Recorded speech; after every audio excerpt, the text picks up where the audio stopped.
Anybody sweating on the sideline when you're down 14-3 early in the game? Oh, no, we've been there before. At halftime, Coach always tells us if we're up 20, he tells us every time at halftime, we're down 14. So it is what it is. Just keep going. Is there any throw that Joey Aguilar can't make? Because, I mean, you've caught just about everything he could possibly throw at some point this season. Yeah, he throws the dime all the time. I just always try to be in position for him, and he makes the play. I just catch it. I think when you're down early like that, there's always the possibility of pressing a little bit and trying to make too much happen. And like you said, I think you guys have been through enough that you just kind of let it come to you. Mm-hmm. When did you feel like things started kind of breaking open for you tonight? I think after we were down 14-3, we just tapped into that mode that we've been here before, and we made it happen and made plays. Coach said, step up, make plays. That's what we had to do. As mentioned earlier, Kaedin, you are tied for fifth most, in program history. Is this feel like a milestone for you, or just another game, or happy to be in the record books? Just another game, honestly. I'm worried about the next one now. I'm just ready to get this ring. Yeah.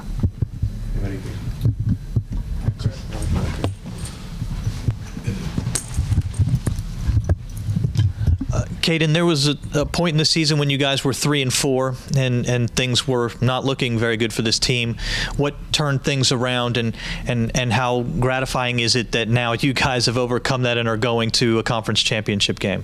I think, like we've been preaching all year, just reset. Coach keeps saying reset, reset, reset. So I think we just reset, honestly, and kept digging. And I knew this team was special from workouts through the whole offseason.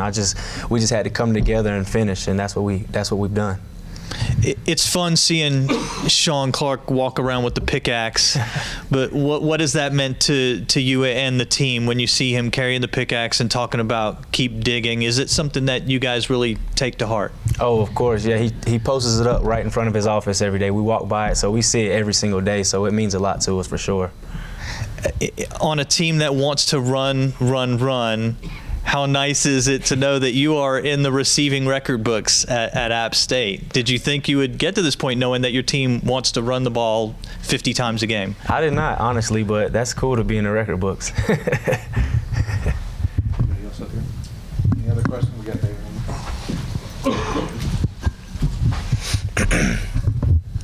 I just want to know where I can get one of those necklaces at K2. My jeweler. I could get you one. Okay. All right. Thanks, Kaedin. Yes, sir. Appreciate y'all.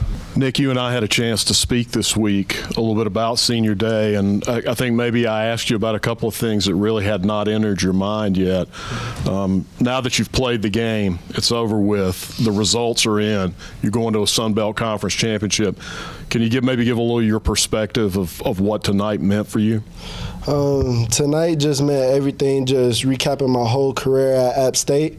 And it's good to finish with a cherry on top. I mean, we know the job's not done, but it's good to finish with a regular season home win.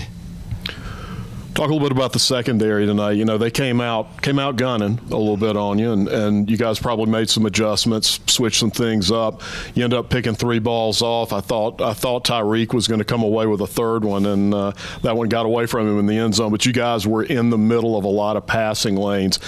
It felt like that when you guys went in, especially got him in an and long situation and could maybe run a little bit of zone on him, if you just waited and were patient, he was going to bring the ball to you. What were you guys seeing out there?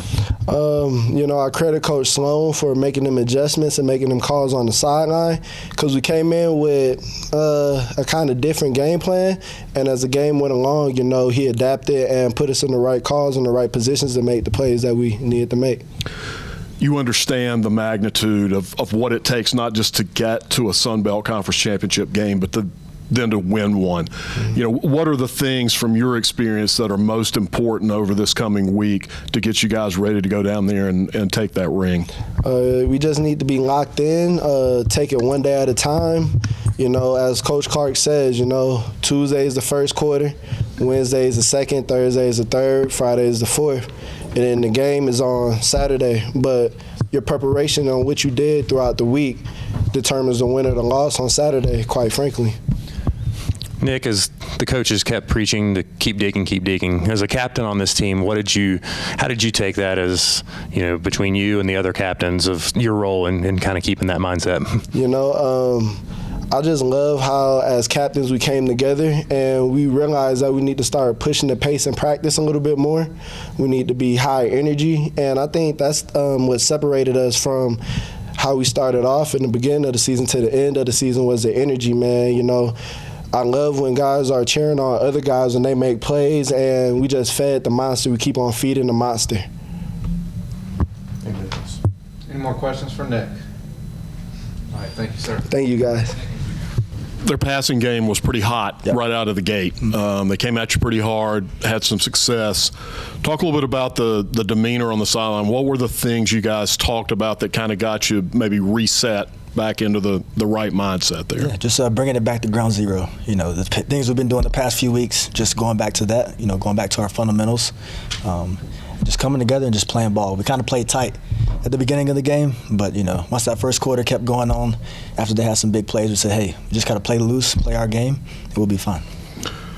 Talk about the 2 interceptions you had, what was happening in front of you and what was important, because it felt like the more patient you guys were and the more time you gave Bren to kind of look around a little bit, the more trouble he got himself into. Yeah, we knew they were going to throw the ball a lot, and they've done it very well so far this season, and they did it well today. But, just trying to give him that time to throw the ball and just stay on top with routes. Coach West and Coach Lum were like, hey, we've got to make plays in the secondary today, and we knew it was going to come down to us to win this ball game in terms of defense. But, he just kind of threw the ball. I'm on my man and just got to go up and make a play. You ever had a 3-interception game before? Because I thought you were going to have one tonight. Yeah, I haven't done that. I got to work on my hands, though, some more. We've been on the jugs every day. I'm sure you've seen it. But, just got to make those plays. You come here from Richmond, which is a really good program, and you come in here, and I'm sure that among your goals was, I want to go win a conference championship. You've got that opportunity next week. What's the magnitude of that for you? It's a lot, For me, it's just I'm going to try to treat it like another game. Obviously, it's a huge game for us in this program. And just looking back from how far we've come so far this season, it's incredible. It just shows the quality of a team we have, how close we are, how close-knit we are, and how much fight we have, resilience. But it's a huge game. It means a lot to me to be in this position.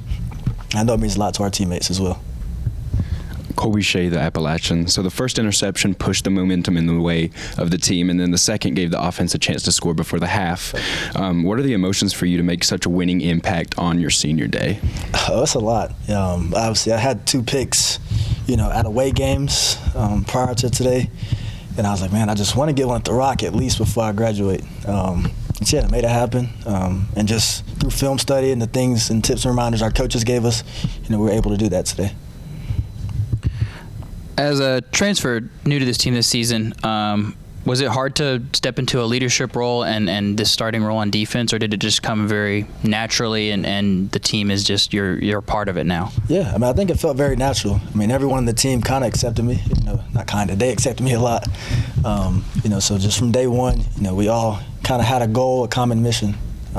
We wanted to get that done. We're going to try to get that done next week. But it's been a great, transfer process. Obviously having Coach West, Shrove, and Coach P. Those are guys I'm familiar with who are with me at Richmond.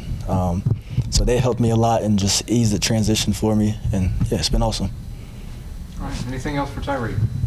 All right. Thank you, sir. Cool. Thank y'all. Joey, congratulations on the win. First, I know that's probably the most important thing to you, but also congratulations. Would you have ever envisioned yourself coming in here your first season and breaking a school record for touchdown passes in a single year? Nah, honestly, nah. Because when I first got here, I didn't really worry about no records or anything. My goal was to come in here, start, and lead my team to as many wins as possible. So, I didn't really worry about records when I first got here. I was just worried about what I could do to better myself and be what my team needs me to be. You guys have lately. You've really been playing well. Obviously, you've been starting faster, which I know was a goal all season long. Tonight, the tables got flipped on you a little bit, and I think it's easy when you're behind like that maybe to start pressing and trying to make too many things happen too quickly. What was the demeanor you guys had in the offensive huddle to kind of keep a level head there? I mean, we just told each other to get back to our game. I mean, obviously it's a hate week, as they call it, so I mean there's a little emotions in there, but we just told each other to regroup and get back to the game we play in. After that, I mean, the rest was history. Kind of common for you every week, 8 different guys caught passes. As the defense kind of settled in a little bit and you got maybe a little more of an understanding of what they were trying to do to you, what were the things that started opening up for you down the field? I mean,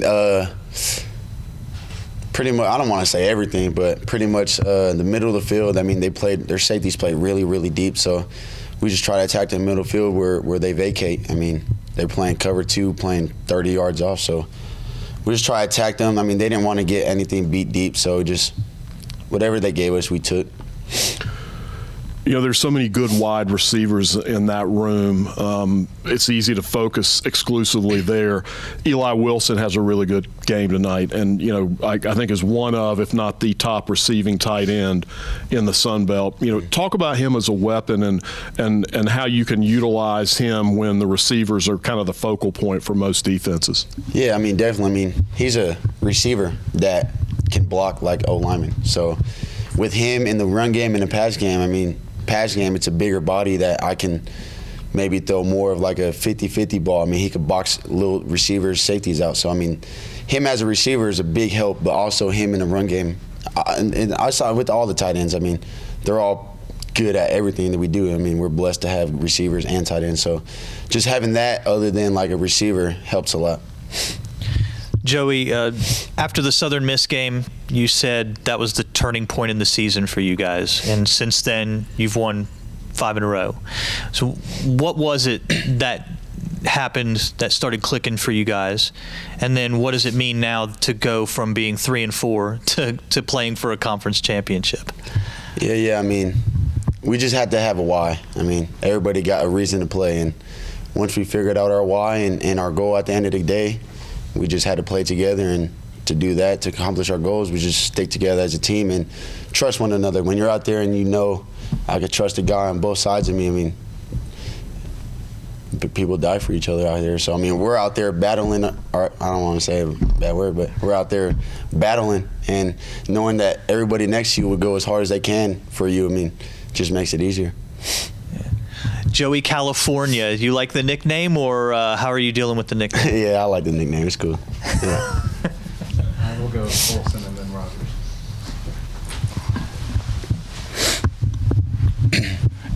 Joey, how aware were you of the quarterback tradition at App State when you were being recruited and when you signed on the dotted line?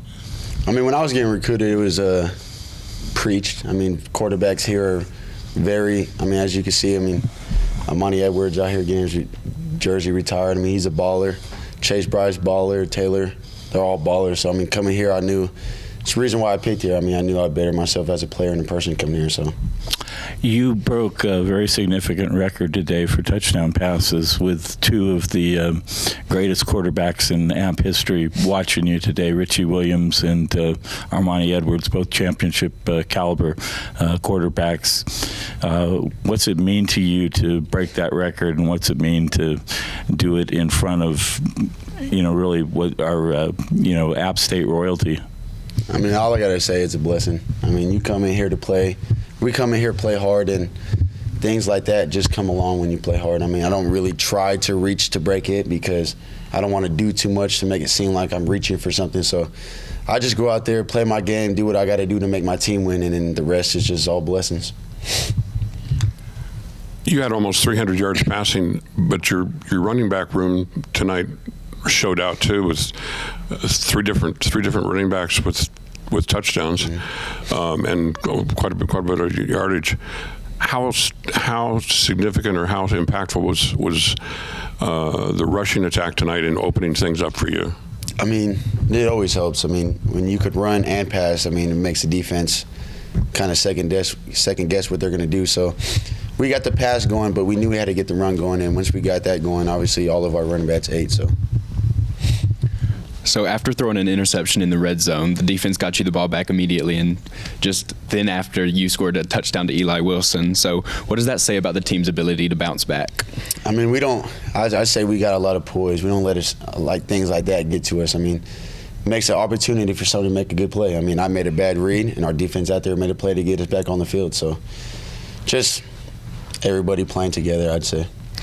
And so leading a team to the Sun Belt title opportunity in your first year, what are your emotions right now? I mean, I don't know. I got a lot. But I just got to say it's a great feeling, you know what I mean? It's blessed to be in this position. I mean, who wouldn't want to be here, you know what I mean? All right. Thanks, Joey. For sure. Thank you, guys.